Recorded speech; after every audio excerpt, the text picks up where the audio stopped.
मनीष एक auto rickshaw चलाता था। जब वो 15 साल का था तब उसके पिता का देहांत हो गया। इसी कारण मनीष को ही घर की जिम्मेदारी उठानी पड़ी और कॉलेज की पढ़ाई छोड़कर पिता की ऑटो चलाने का काम मनीष ने संभाल लिया। मनीष की बड़ी बहन सुलेखा की शादी में जो उसके पिता ने कर्जा लिया था, उसे उतारने के लिए मनीष ने अपना घर भी बेच दिया और माँ के साथ किराए के घर में रहने लगा। मनीष की बड़ी बहन अपने ससुराल में खुश है। इस बात की उसे बहुत तसल्ली है। माँ, सुलेखा दीदी का मेरे मोबाइल पर फोन आया है, तुम बात कर लो, फिर मैं ऑटो लेकर काम पर निकलता हूँ। हेलो सुलेखा दीदी, ये लो माँ से बात करो। हाँ बेटी, अपना ध्यान रखा कर, खूब खाया पिया कर, इससे बच्चे की सेहत पर अच्छा असर होगा।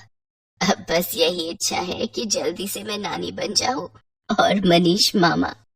हाँ वो तो है, अब मामी कहलवाने वाली बस आ जाए तो मैं सुकून से तीर्थ यात्रा पर निकल जाऊंगी।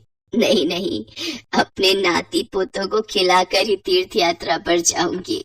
माँ, बस मनीष के लिए अच्छी सी लड़की ढूंढ लो जो घर संभाल ले। माँ, मुझे देर हो रही है, बाद में बात कर लेना। अच्छा सुलेखा, मैं तेरे से बाद में बात करती हूँ, मनीष को देर हो रही है। मनीष ऑटो लेकर काम पर निकलता है। उसे पहले ही बहुत देर हो चुकी थी, पर रास्ते में जाम भी बहुत था। वो सवारी का इंतजार कर रहा था, तभी उसका एक साथी जो उसकी तरह ऑटो चलाता था, वो किसी लड़की से झगड़ रहा था। अरे देखिए मैडम, ऐसा थोड़ी होता है? जब आपने मुझे यहाँ छोड़ने के लिए पैसे तय किए हैं तो चुपचाप मेरे पैसे दे दो ना। भैया, मैंने आपको बोला ना, मेरा पर्स रास्ते में कहीं गिर गया। मेरा मोबाइल फोन भी उसी में है और सारे पैसे भी। मेरा पर्स कहीं नहीं मिला। मैं तुम्हें बोल रही हूँ ना, मुझे अपना नंबर दे दो, मैं तुम्हारे नंबर पर पैसे भेज दूंगी। अभी मुझे देर हो रही है, मुझे सामने होटल में एक फंक्शन में पहुँचना है। क्या हुआ निरंजन, लड़ क्यों रहे हो सुबह सुबह? अरे देखना यार, सुबह सुबह पहली सवारी मिली और वो भी मुझे पैसे देने के लिए मना कर रही है। इन मैडम का पर्स कहीं खो गया है और मुझसे कह रही है कि पैसे बाद में देंगी। अरे ऐसे थोड़ी होता भाई। कोई बात नहीं निरंजन, कभी कभी किसी की परेशानी को भी समझना चाहिए। एक काम कर, तेरे कितने पैसे बने मैं दे देता हूँ, ये मैडम मुझे बाद में दे देंगी। मनीष निरंजन को ऑटो के 200 रुपए दे देता है। Thank you so much. मेरा नाम अर्चना है, आप मुझे अपना नंबर दे दो, मैं आपके नंबर पर ऑनलाइन पेमेंट भेज दूंगी। बाकी अगर मुझे देर ना होती तो मैं आपको अभी पैसे दे देती। कोई बात नहीं मैम, ये लीजिए मेरा नंबर। अर्चना नाम की वो लड़की मनीष का मोबाइल नंबर ले लेती है और अगले दिन मनीष के मोबाइल पर पैसे ट्रांसफर कर देती है। आपके पैसे मैंने अकाउंट में भेज दिए हैं, आप चेक कर लीजिए। और कल के लिए एक बार फिर से थैंक यू, आपने अनजान होकर भी मेरी मदद की। अर्चना और मनीष बात करने लगते हैं। अर्चना को मनीष से बात करना बहुत अच्छा लग रहा था। उसके बाद एक दो बार अर्चना की मुलाकात मार्केट में मनीष से हो ही जाती है। धीरे धीरे दोनों दोस्त बन जाते हैं। मनीष को पता चलता है कि अर्चना एक बहुत ही अमीर खानदान की लड़की है, तो वो उसे समझाता है। अर्चना, तुम बहुत ही अमीर खानदान की लड़की हो, तुम में और मेरे में जमीन आसमान का फर्क है। मैं एक मामूली ऑटो रिक्शा चलाने वाला गरीब लड़का हूँ। तुम्हारा और मेरा यूं दोस्ती रखना ठीक नहीं है, प्लीज तुम मुझसे मत मिलो। तुम ना मिलने की बात कर रहे हो, और आज तो मैं तुम्हें अपने प्यार का इजहार करने आई थी। मैं तुम्हें बहुत पसंद करती हूँ मनीष, मैं अपनी आगे आने वाली पूरी लाइफ तुम्हारे साथ मिलकर जीना चाहती हूँ। कहते कहते अर्चना फूट फूट कर रोने लगती है और मनीष उसे गले लगा लेता है। अर्चना अपने मम्मी पापा से इस बारे में बात करती है और जबरदस्ती मनीष से शादी करने के लिए मना लेती है। इधर मनीष भी अपनी माँ और बहन से इस बारे में बात करता है और एक शुभ मुहूर्त में दोनों की शादी हो जाती है। अर्चना का स्वभाव बहुत अच्छा था। उसे इस बात से कोई फर्क नहीं पड़ता था कि उसकी ससुराल गरीब है। न ही उसने कभी इस बात की कोई शिकायत की। अर्चना, तुम मेरे साथ शादी करके खुश तो हो ना? हाँ मनीष, मैंने तुम्हें दिल से प्यार किया है। मैं तुम्हारे साथ बहुत खुश हूँ। माँ जी, सुलेखा दीदी सब मुझे कितना प्यार करते हैं। मुझे तो महसूस ही नहीं हुआ कि मैं अपना घर छोड़कर आई हूँ। तभी अर्चना की सास भी आ जाती है। जीती रहो बहू, हम बहुत भाग्यशाली हैं कि इस घर को तुम्हारे जैसी बहू मिली। अर्चना भाभी, ये देखो, मैं आपके लिए नई साड़ी लाई हूँ। आज आप शाम को कीर्तन में यही पहनना। सुलेखा दीदी, ये साड़ी तो बहुत सुंदर है, ठीक है, पर एक शर्त पर। आज आप मुझे खुद तैयार करोगे, प्रॉमिस? अर्चना की बातें सुनकर सुलेखा की आंखों में आंसू आ जाते हैं। उसने कभी सोचा ही नहीं था कि उसे इतनी प्यारी भाभी से इतना प्यार और सम्मान मिलेगा। सचमुच कुछ ही दिनों में अर्चना ने सबके दिल में एक अलग जगह बना ली। अब तो अर्चना के बिना कोई भी नहीं रहता था। सुलेखा के बेटा पैदा होता है। इधर अर्चना भी गर्भवती हो जाती है। अर्चना की माँ बनने के बारे में जब उसके मम्मी पापा को पता चलता है तो वो उसे मिलने के लिए उसके ससुराल आते हैं, पर अर्चना का घर देखकर दोनों ही मुंह बनाने लगते हैं। अर्चना, तुम अपने मम्मी पापा के पास बैठो, रसोई से चाय और नाश्ता मैं ले आती हूँ। क्या बात है अर्चना, तुम इस हालत में भी घर के काम खुद ही करती हो? तुम्हारे घर में कोई नौकर चाकर नहीं है क्या? कैसी बातें करती हो ललिता तुम जानती भी हो तुम्हारी बेटी किस घर में ब्याही है। यहाँ 2 वक्त की रोटी खाने के लिए भी सोचना पड़ता है। एक टाइम की सब्जी दूसरे टाइम खाते होंगे ये भला क्या नौकर चाकर रखेंगे? नहीं पापा, ऐसी कोई बात नहीं है। माँ जी और मनीष ने तो मुझे कई बार कहा है कि मैं घर में कोई काम वाली रख लूं, पर पूरा दिन मैं घर पर होती हूँ, मेरा भी मन नहीं लगता, और फिर मैं तो कुछ भी नहीं करती, सारा काम माँ जी ही करती है, मुझे उठने ही नहीं देती। ये लीजिए चाय।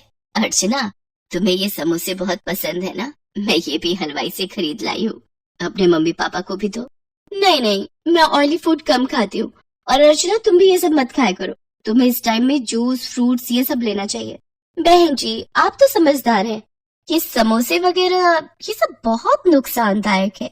मम्मी, आप मेरी टेंशन मत लो, माँ जी मेरा पूरा ख्याल रखती है।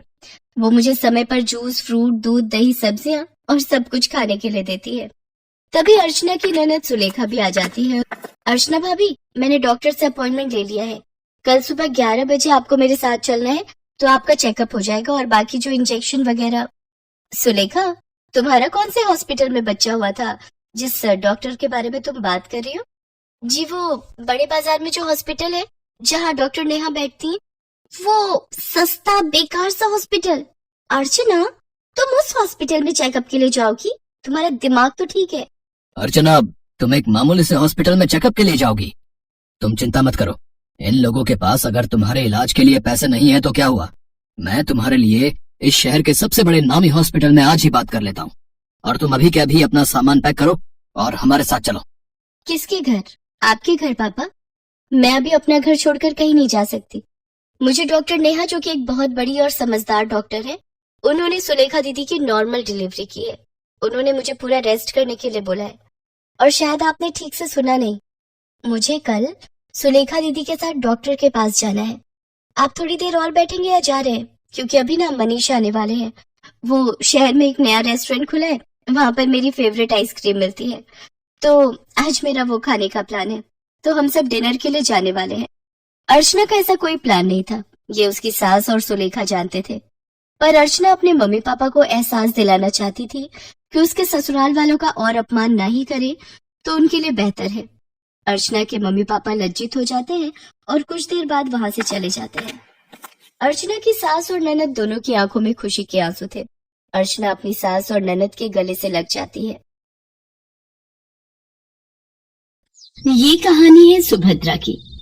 सुभद्रा गांव में रहती है और उसका बेटा अखिल शहर में। वो वहाँ एक मल्टीनेशनल कंपनी में जॉब करता है। सुभद्रा का बेटा अखिल अचानक से शहर से उससे मिलने गांव आया था। बेटे को देखकर वो बहुत खुश हुई और फिर से वही शिकायतें उसकी शुरू हो गई जो हर माँ की होती हैं। कैसी शक्ल बनाकर रखी है तूने? कितना दुबला हो गया रे तू? अरे खाना पीना ठीक से खाता नहीं है क्या? बहुत काम करवाते हैं क्या ऑफिस वाले?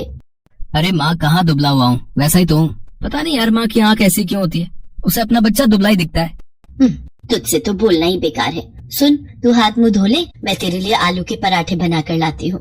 सुभद्रा रसोई में जाने लगी तो अखिल ने अपनी माँ का हाथ पकड़कर उसे सोफे पर बिठा लिया और कहा, अरे माँ, ये सब छोड़, मुझे तुमसे कुछ बहुत जरूरी बात करनी है।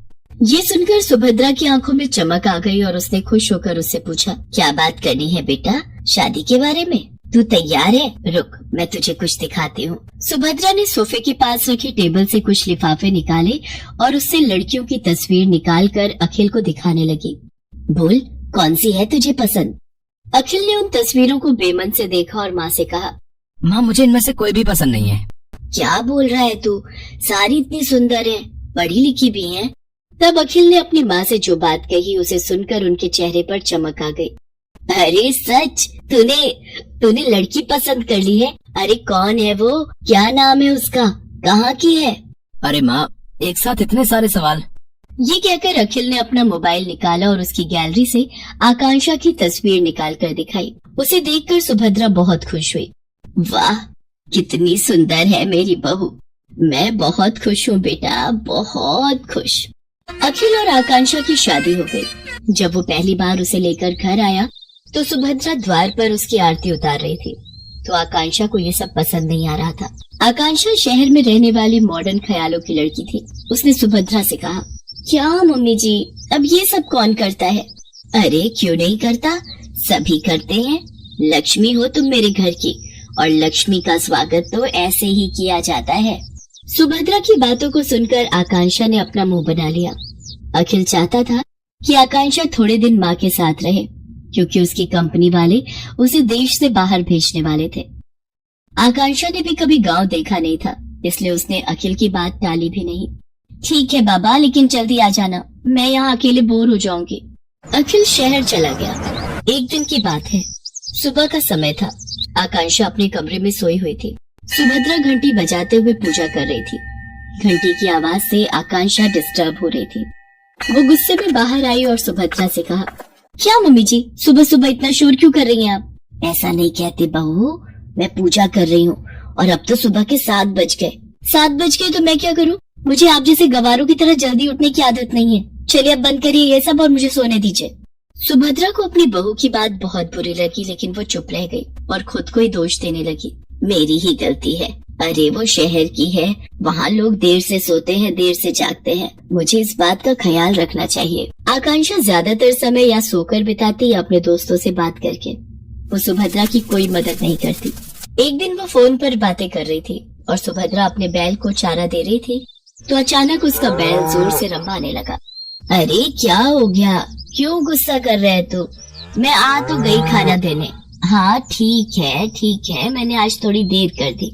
अरे क्या करती, मेरे घुटनों में जोरों का दर्द जो था। बूढ़ी हो गई हूँ ना मैं।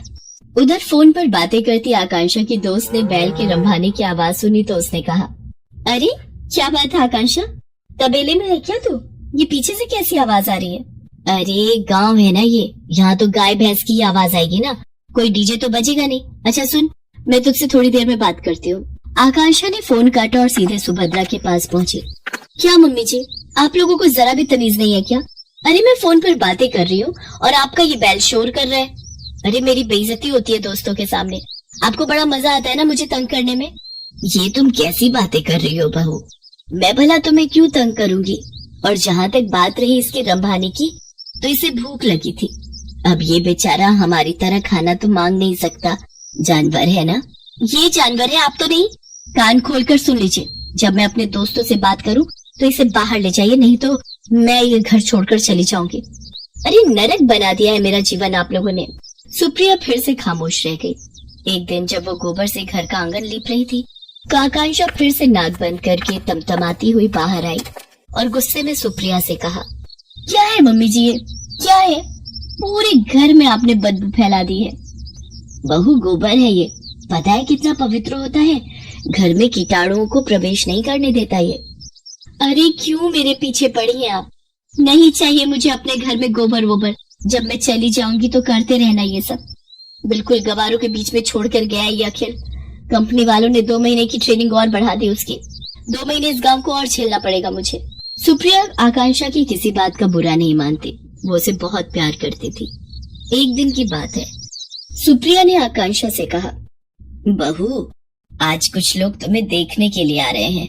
वो क्या है ना कि ये लोग शादी में नहीं आ पाए थे मुझे देखने। अरे मैं क्या कोई नुमाइश की चीज हूँ जो मुझे देखने आ रहे हैं? सुनिए, उन लोगों को मना कर दीजिए, मुझे किसी से नहीं मिलना।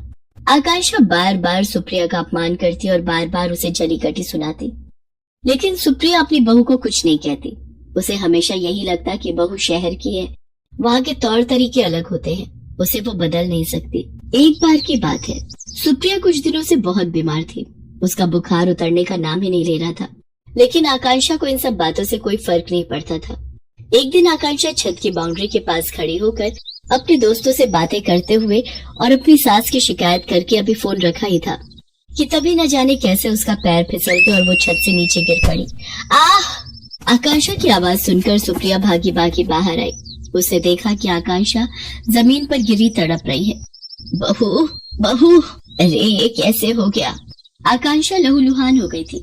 गांव में अस्पताल 4 किलोमीटर दूर था। सुप्रिया को समझ नहीं आ रहा था कि वो क्या करे। तभी उसे अपने बैल के रंभाने की आवाज आई। सुप्रिया ने अपने बैलों को तुरंत बैलगाड़ी में जोड़ा और अपनी बहू को उसमें डाला और खुद ही बैलगाड़ी चलाकर अस्पताल की ओर जाने लगी। जल्दी चल और जल्दी चल, मेरी बहू को जल्दी से अस्पताल पहुंचाना है। दोनों बैल पूरी तेज गति से भागने लगे। कुछ देर बाद ही वे सभी अस्पताल पहुंच गए। आकांक्षा की गंभीर हालत देखकर डॉक्टर ने उसे तुरंत एडमिट कर दिया और उसका इलाज शुरू कर दिया। कुछ देर बाद डॉक्टर ऑपरेशन थिएटर से बाहर आए। अब आपकी बहू की हालत में सुधार है। अगर आपने उसे लाने में जरा भी देर की होती तो कुछ भी हो सकता था। जब तक आकांक्षा अस्पताल में रही, सुप्रिया न रात को सोती न दिन को। वो सारा समय उसके सिरहाने बैठी रही, उसकी किसी भी जरूरत को तुरंत पूरा करती। आकांक्षा को पता लग गया था कि सुप्रिया किन परिस्थितियों में और कैसे उसे अस्पताल लेकर आई थी। उसे अपनी हर पुरानी बात आज याद आ रही थी और उसे पश्चाताप हो रहा था।